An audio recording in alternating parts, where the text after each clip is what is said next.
आपल्या परिसरातील ताजी अपडेट पाहिजे आहे ना, तर मग आजच C24 या आपल्या यूट्यूब चॅनलला लाईक करा, शेअर करा, सबस्क्राईब करा आणि बेल आयकॉनवरती क्लिक करायला तर अजिबात विसरू नका.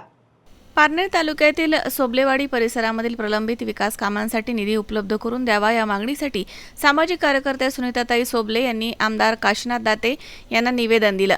निवेदनात नमूद करण्यात आले की आमदार दाते यांनी मतदारसंघात मोठ्या प्रमाणात विकास निधी उपलब्ध करून अनेक विकास कामं मार्गी लावली आहेत. यापूर्वी प्रभाग क्रमांक 4 मध्ये विविध विकास कामांसाठी निधी देण्यात आला आहे. त्याबद्दल नागरिकांच्या वतीनं आभार व्यक्त करण्यात आले. मात्र सोबलेवाडी परिसरामधील काही अत्यावश्यक कामं अद्याप प्रलंबित आहेत, ती तातडीनं पूर्ण होणं आवश्यक आहे असं निवेदनात नमूद करण्यात आलंय. यामध्ये सोबलेवाडी जिल्हा परिषद प्राथमिक शाळा ते भागाशेठ शेरकर वस्ती रस्ता, काँक्रिटीकरण आणि स्ट्रीट लाईट व्यवस्था, खंडेश्वर मंदिर परिसरामध्ये सभामंडप उभारणी, राष्ट्रीय महामार्ग क्रमांक 67 ते हनुमान नगर मंदिर रस्ता काँक्रिटीकरण, तसेच शेरकर वस्ती इथे सिलिंग फेजसाठी 5 वीज पोल उभारण्याच्या मागण्यांचा समावेश करण्यात आलाय.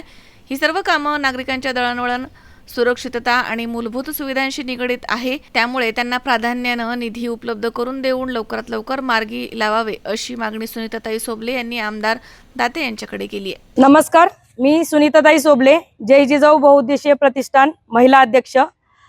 आज मी नगरपंचायत येथे BSNL ऑफिस 2 विधाटे वस्ती या रोडची चौकशी करण्याबाबत आली होती. काही वर्षांपूर्वी त्या रोडचं काम झालेलं आहे, तथा तिथे डांबरीकरण व साईड पट्ट्यांचं काम अपूर्ण असल्या कारणानं नागरिक खूप जास्त प्रमाणात त्रस्त आहेत.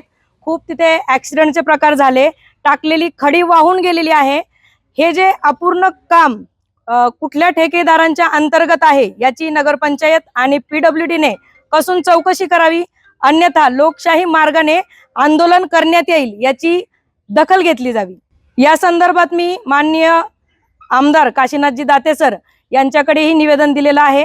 याचा आम्ही पाठपुरावा करतच आहोत, पण एवढ्या दिवस याची चौकशी का झाली नाही याची सदर लेखी तपासना आमच्याकडे पोहोचवावी अशी मी नम्र विनंती करते, अन्यथा लोकशाही मार्गाने आम्ही आंदोलन करणार आहोत. धन्यवाद. विनोद गायकवाड, C24 पारनेर.